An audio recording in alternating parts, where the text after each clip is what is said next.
Opposition attacks the left for standing with China even after Galwan. Still they are with the China where there is no democracy. They are still supporting. Now he is following the same means. Union Home Minister Amit Shah warns left will be finished. Communist पूरी दुनिया में खत्म होने जा रहे हैं। पूरी दुनिया कम्युनिस्टों को रिजेक्ट कर चुकी है और पूरा देश कांग्रेस को रिजेक्ट कर चुका है। Left defends Vijayan greeting Xi Jinping. A state chief minister congratulating a newly elected president of a friendly country. What is wrong in that? Is India's left standing with our braves or with China? That's our top focus on India First.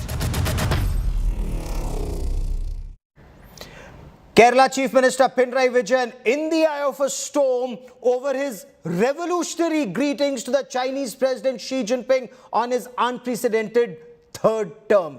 The Congress and the BJP, the opposition in Kerala, is taking on the Chief Minister, saying why is he silent on what's happening at Kochi, the fire that's been raging there, but waxing eloquence on Chinese President Xi Jinping at a time when more than 50,000 Indian soldiers are standing guard at the line of actual control, battling against Chinese expansionism. We bring you this report.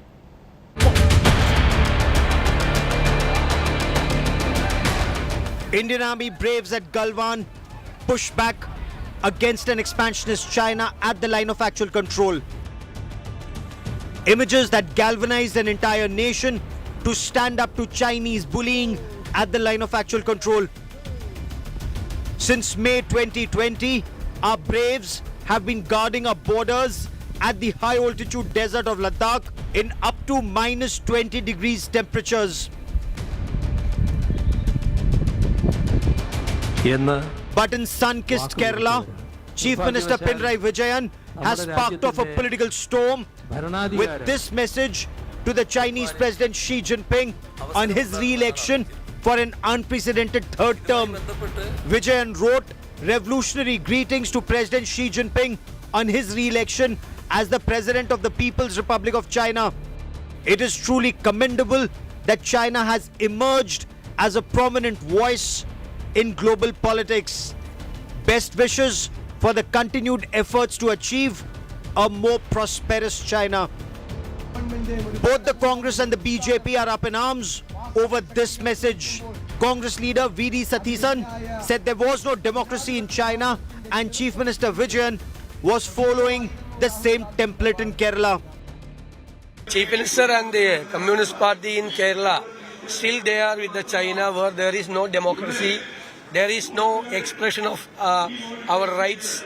Now he is following the same means. That is why he is supporting the Chinese premier. Realize the reality and Kerala BJP President K. Surendran asked the Chief Minister what election process in China was he referring to. I didn't understand which election process our Chief Minister is referring to.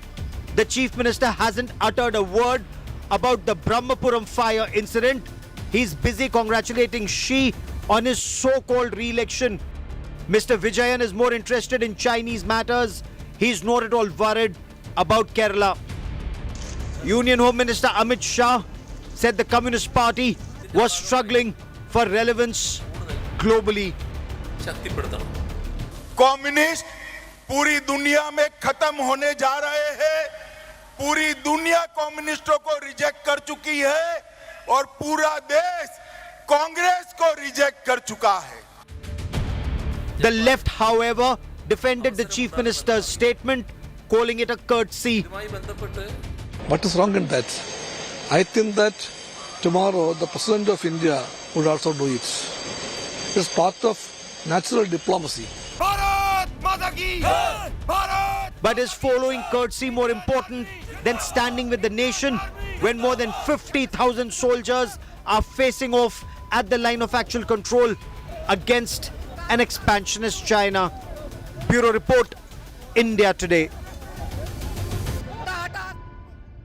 Is the revolutionary greeting to the Chinese President Xi Jinping by Kerala Chief Minister Pinarayi Vijayan, an insult to the martyrdom of the Indian Army braves at the line of actual control combating Chinese expansionism.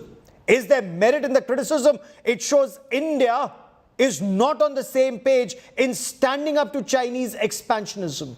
Or is this just common courtesy? Joining me on India First, Tuhin Sinha represents the BJP, Professor Dinesh Varshney represents the left, and Ambassador Ashok Sajjanhar, former top diplomat, join us for a diplomatic perspective on this. But Tuhin Sinha, why object to a simple message, revolutionary greetings to the President of China, Xi Jinping, on his unprecedented re-election? Well, good evening, Gaurav ji. Pinarayi, the Kerala CM Pinarayi giving out greetings to Xi Jinping should not surprise anybody because he has merely paid obeisance to their ideological mentors. It needs to be remembered today that the CPIM was formed in the aftermath of the 1962 war based on their firm belief that it was that China was not the aggressor, and by siding with the Indian government, they would have given in to the notion of siding with, there was a term which they had used, bourgeoisie nationalism. Okay. So I think the fundamental point over here is that CPIM in its thought process, in its ideology, was always closer to the Chinese Communist Party, and that got repeated in the aftermath of the Galwan clash, where, as an aside, they use the word unfortunate for the clashes, but very clearly they had put the onus for restoring tranquility upon the Indian government. So I think there is a fundamental problem with their ideology, with their belief, which finds itself closer to the Chinese. But today, let us not restrict ourselves to Pinarayi Vijayan. Okay, give me a moment. Give me a moment. Let me get Professor Dinesh Varshney to respond to this. Then we'll take this forward. Professor Varshney, respond to this criticism that Pinarayi Vijayan, sitting in sun-kissed Kerala, stands with China, as is the allegation, and not with our braves on the icy high-altitude desert of eastern Ladakh battling Chinese expansionism, sir. Look, first of all, let me bring a fact to you, which is well-known fact, including the ambassador, if he had been dealing with the diplomacy in the government of India, that the communist parties all over the world have the fraternal relation with each other nation's communist party. But suppose the Communist Party in India works, it works in the interest of India. So congratulating Jinping is not a bad thing, not wrong thing also, because even Prime Minister Modi congratulated him. Have you declared China an enemy nation? No yet. You have the largest trading partner is China, foreign trade is now. The China is the largest goods import is from China now. So you see, you please don't make a demagogy. This is a demagogy of the government to just run it like this. You see, if we have a border crisis with China, we have to deal it on the border crisis on diplomatic level, and it has to go through talk. This is not an era of war. This is not an era of war. China should also understand, India should also understand. Hence, congratulating him is not a bad thing, and we always have a fraternal relations with each other communist party. Sir, but a relationship with the Communist Party of a hostile country cannot make you more loyal to that Communist Party than to the nation. But let me take that to Ambassador Sajjanhar. Then the government of India should declare the China an enemy nation and stop all trading relations. You will not get even a paracetamol in India. It is an interdependent world nowadays. Ambassador Sajjanhar, External Affairs Minister Dr. S. Jaishankar says India-China relations cannot be normal till borders are peaceful. This is the third year of the standoff after Galwan, sir. Are the actions of Kerala Chief Minister Pinarayi Vijayan, in your appreciation, at odds with the united stand that we as a nation should be taking?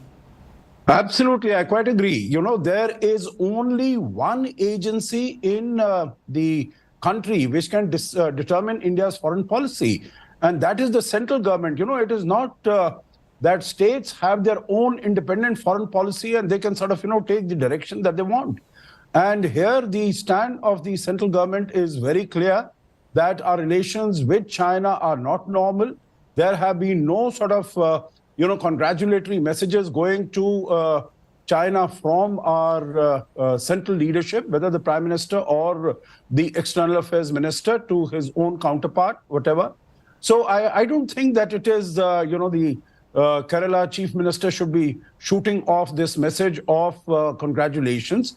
Particularly, it is not only an insult to our brave hearts who died. I think it's an insult to the whole country, in my view, because the whole country has been at, there was a conflict in which we lost our people just about 3 years ago. And our relations, there are still 50,000 of our troops who are facing an equal number of troops from China. So I think this is not only in very poor taste, but it should not have been done because, it is something similar to when the war was, when the Galwan clashes and that face-off was going on. We had Mr. Rahul Gandhi also going and meeting the Chinese ambassador saying that, I want to know exactly what is happening. Okay, in Doklam in 2017. You're absolutely right. Let me take that to Professor Varshney once again before I bring in Tuhin Sinha. Professor Varshney, respond to Ambassador Sajjanhar saying that here is a country that's hostile to us. Here is a country that's bleeding us at the line of actual control. We are standing up to Chinese expansionism. The center hasn't greeted Xi Jinping yet, and Pinarayi Vijayan does that. So is Pinarayi Vijayan's communist relationship with China more important than our national relationship? First of all, the government of India has not yet declared the China a hostile nation. This is Ambassador Sajjanhar understanding. He is wrong in his understanding. He has forgotten the basic fundamentals of the diplomacy when he was in the foreign services.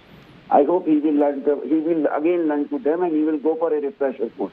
Number two, please try to understand one thing.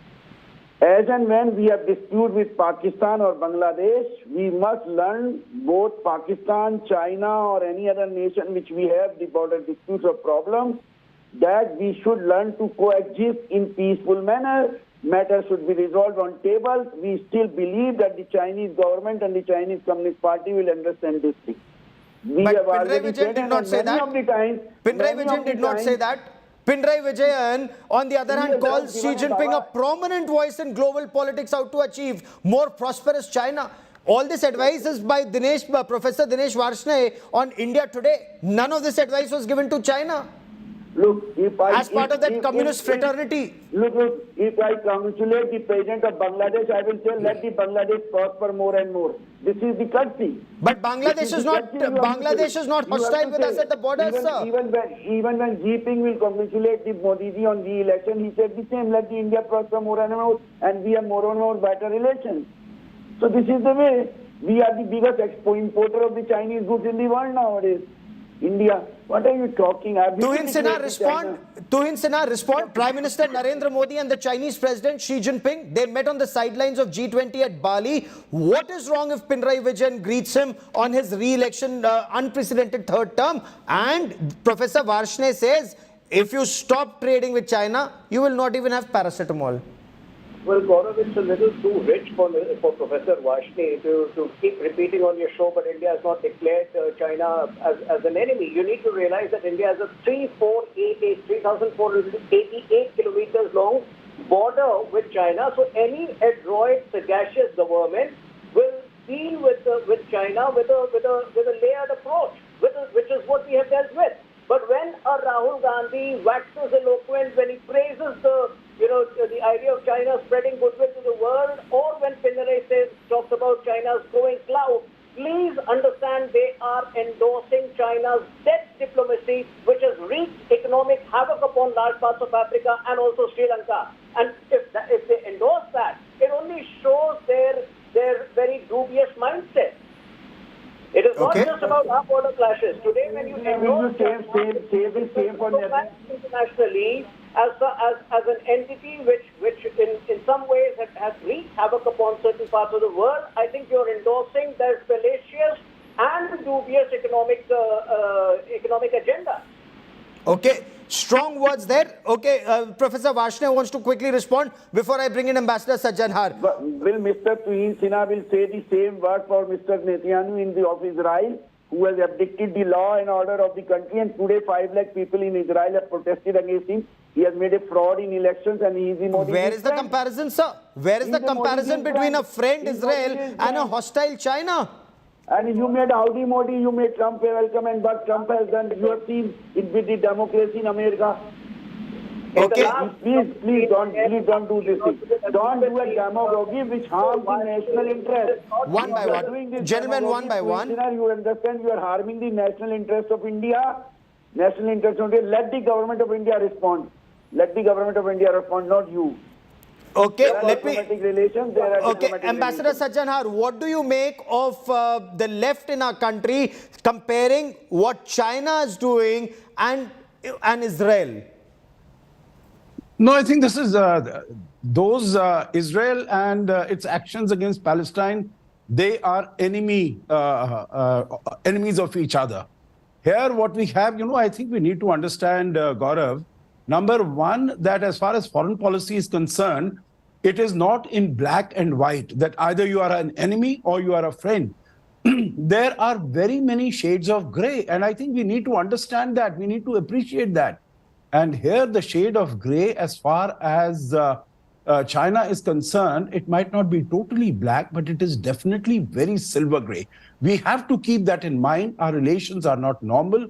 For the last, since Xi Jinping came to India in October 2019 Yes. for the summit in Mamallapuram, Yes. the two leaders have really not spoken with each other except for a brief handshake in Bali. Yes. And that also was required, mind you, because India is hosting the G20, India is hosting the Shanghai Cooperation Organization Summit. So there has to be some modicum of conversation between the two sides, but it should not translate to, going overboard and sending these revolutionary greetings. The other point I want to make to this gentleman is, when you're talking about peaceful relations between India and China, who is the one who broke the peace and tranquility on the border? It was not India.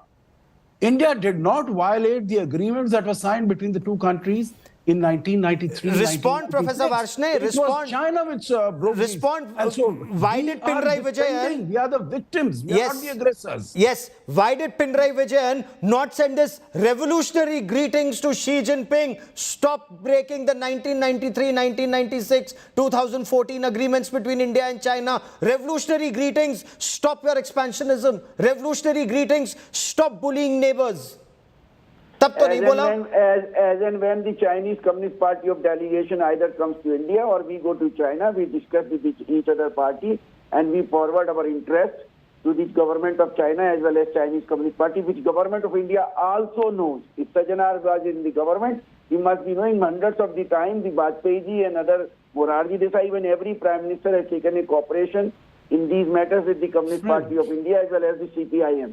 So please Those don't tell us times were about different. we know what is the national interest. You don't teach us the national interest.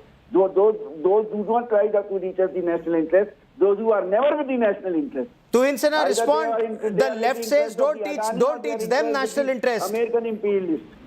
No, first of all... And we have yet not changed the policy of Palestine. Israel is an aggressor of Palestine. Allow me, please. Israel is creating the ISIS in Palestine. Sir, let's restrict. You're on a weak wicket on China. Stop diverting to Israel, sir. Respond to Insana. Yes, Gaurav, in the last 15 minutes, I'm thankful to Professor Varshney because he has only repeated what I said and confessed that they have a fraternal relationship with China. So, you can't expect them to combat their expansionism. There is a difference between a head of state greeting China, which again we have not done this time, and a chief minister of no consequence in India going out of the way to offer his obeisance to the Chinese leader.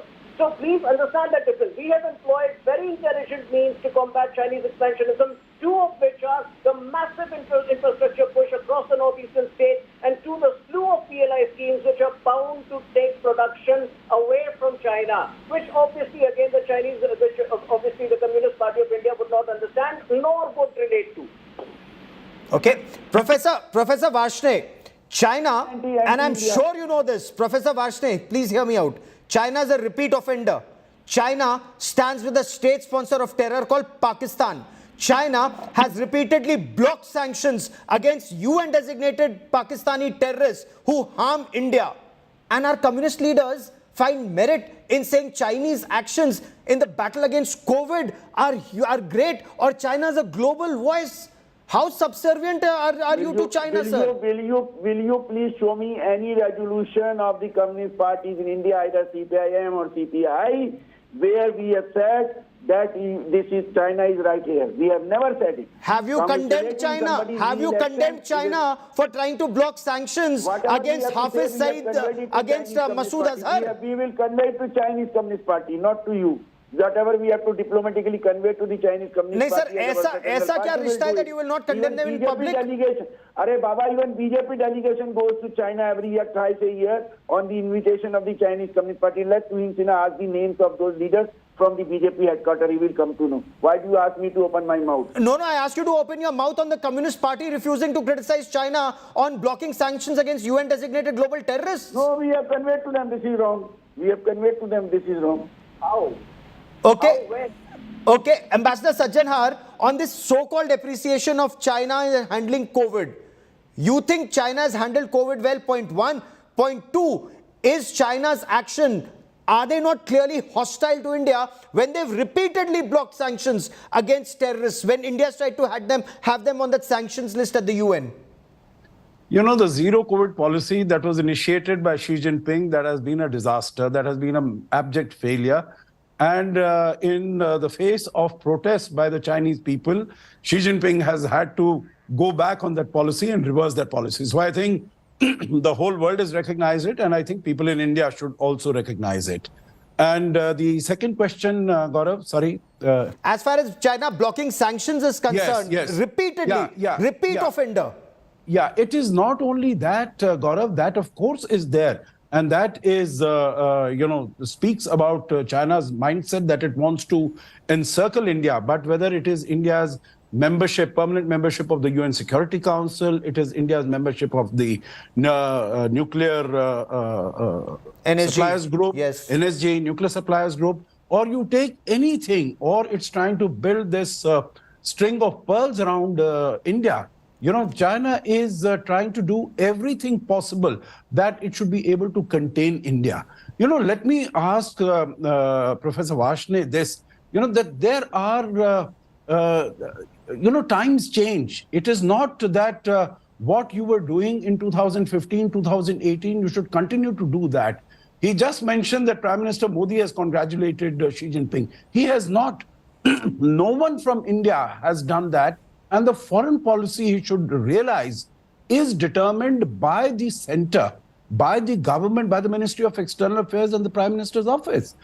I don't think any state has the right and the possibility of taking an independent stance on this, as has been taken by the Kerala Chief Minister. I will let that be the last word on the show this evening. I've run out of time, but this is one issue where the entire nation, Professor Varshney, Tuhin Sinha and Ambassador Sajjanhar, sincere hope is that the entire nation stands together and speaks in one voice against Chinese expansionism. The government too has made it very clear, India-China relationship can be normalized only when borders are peaceful, there's peace and tranquility at the border, and the April-May 2020 situation is restored. We'll be tracking that story very closely. That is all I have time for on India First this evening. Many thanks for watching. Business Today up next. Stay with us.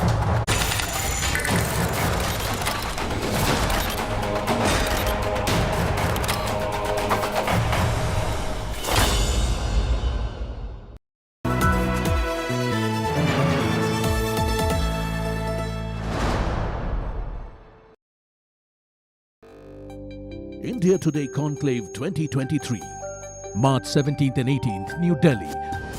Listen to Prime Minister Narendra Modi, the man behind the India moment, the unmissable 20th edition of India Today Conclave 2023.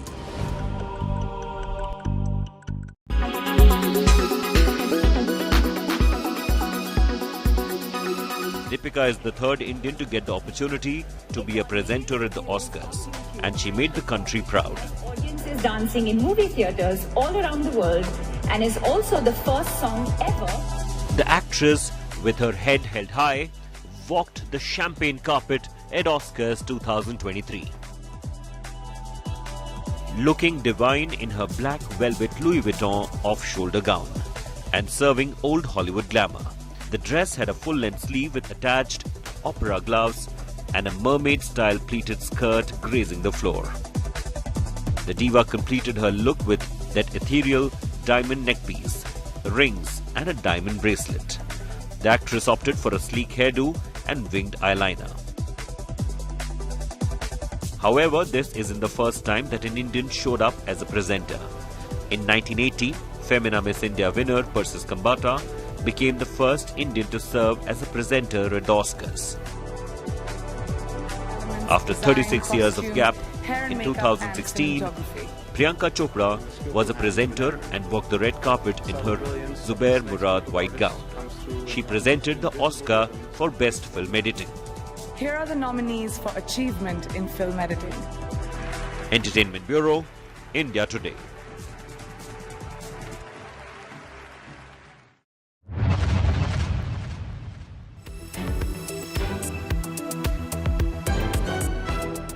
Trends are cyclical in nature.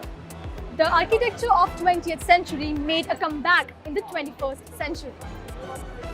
But this time with futuristic designs. Visual art, digital art and kinetic pieces are the new aesthetics. Actually, creativity in India is exploding. So because of that, there's mixed media art, there's kinetic, there's digital art, which is all playing such an important role. And interiors is now not restricted just to a home or to a luxury hotel. I think it's come into our lives. Gone are the trends for huge chandeliers hanging around in your sitting room. It is now time for radiant, luminous mosaic lights that are controllable on your fingertips. Fancy earth tone lights is not only the future of interior, but also the biggest trend of 2023. You know, lighting at one time was not taken very seriously. We had one flat lighting for all areas. But now lighting is actually ruling our design. So the first thing we do is get a lighting consultant. For example, this chaise. It has a light on it, so your eyes go to it. Lighting has now, I think, become an extremely technical and professional thing, which I think creates magic to our interiors. And it is not just a part of the sitting room. It can be part of your kitchen, bedroom and baths as well. Other than lights, there are multiple high-tech gadgets that promises to change our lives. So install those cool decor items at your home with artificial intelligence, robotics and sensor innovations to make your home look smarter than ever before.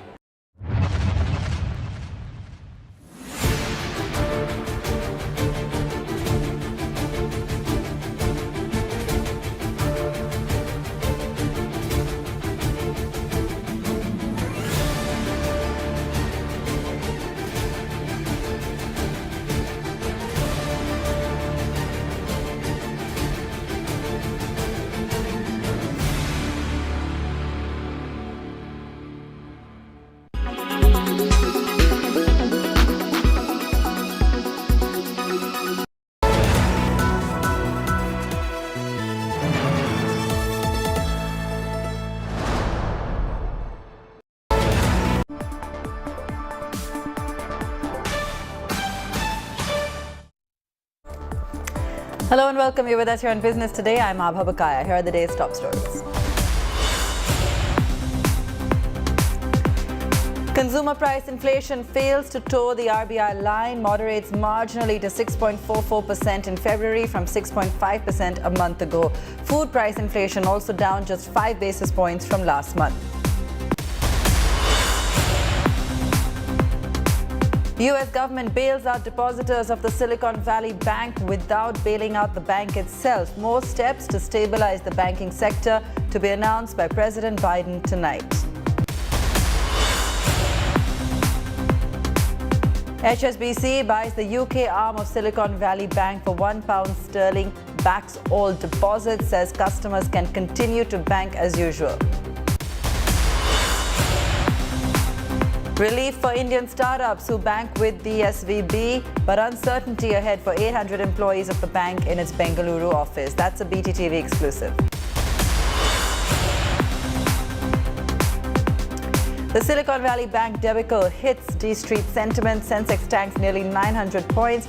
despite the rescue plan announced by the US government. Nifty down 259 points.